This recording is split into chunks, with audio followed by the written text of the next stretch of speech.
былайша айтқанда мен қазіргі таңда өнім осы уақытқа дейін көрген жоқпын. Клеточный. Иә, мен де естіген жоқпын, қан тазалайды дегеннен кейін. Мен соны естігеннен кейін қолайтын ауруларға дейін тазалайды деген сөз. Түсіндіңіз?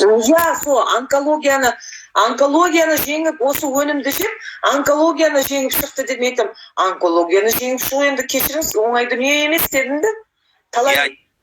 Яғни жаңағы өнімнің бір кереметтілігі 3 этапта сол: беткейлік, ортаңғы и 3-ші клеточный деңгейі қанға дейін өтеді. Қанның настолько бір паразиттер болады, ағзадан шықпайтын.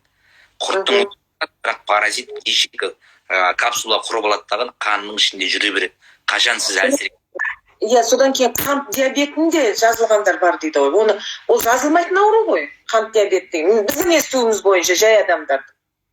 Яғни жаңағы А+-тың бір кереметтілігі сол мынау паразитарный дейді ғой, ячейка паразиттердің жұмыртқасының мембранасын разрушать етеді. Соның нәтижесінен личинкаларына дейін прямо ағзадан шығарады. Ол дегеніңіз лям-лям диагноздар бар, который вообще медицинадан шығара алмайсыз оны. Иә.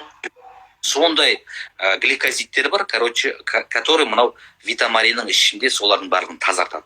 Полный противовирусный, противогрибковый, противопаразитарный, самый главный, ең маңызды жаңа сіздің онкологияңыз айтып атқан. Онкологиялық разрушать етеді. Онколог дәрігерлер бұндай өнімді беруге қорқады. Неге? Өйткені продукция, витаминдер ол қоректендіріп жібереді дейді.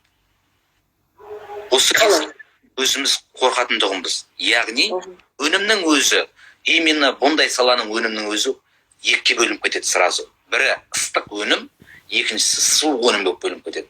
Ыстық өнім, жердің бетінде өсетін мықты энергиясы, мықты өнімдер, наоборот, онкологиялық клетканы өсіріп жібереді екен. Сол үшін де төбе шаштары тік тұрады мұндай өнімді еститін болса. Бергіз себебі өсіріп жіберуі мүмкін. А екінші продукция ол холодный, морская продукция. То есть не үшін Мейернхиз групп деп аталады. Морской теңіз өнімдері суық өнімге жатады.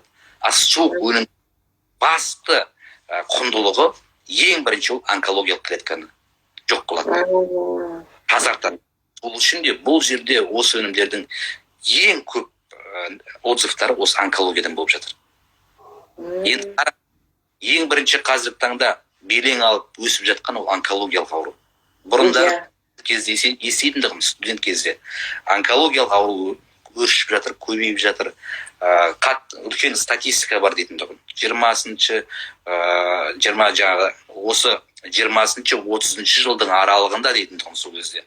Әрбір 4 адамның біреуі онкологиялық клеткаға душар болады дейді. Өте қатер. Бұрындары еститіндігіміз, біздің бір қаламызда бір кісі онкологиялық аурумен ауырып қалыпты деп. Одан кейін біздің көшемізде, одан кейін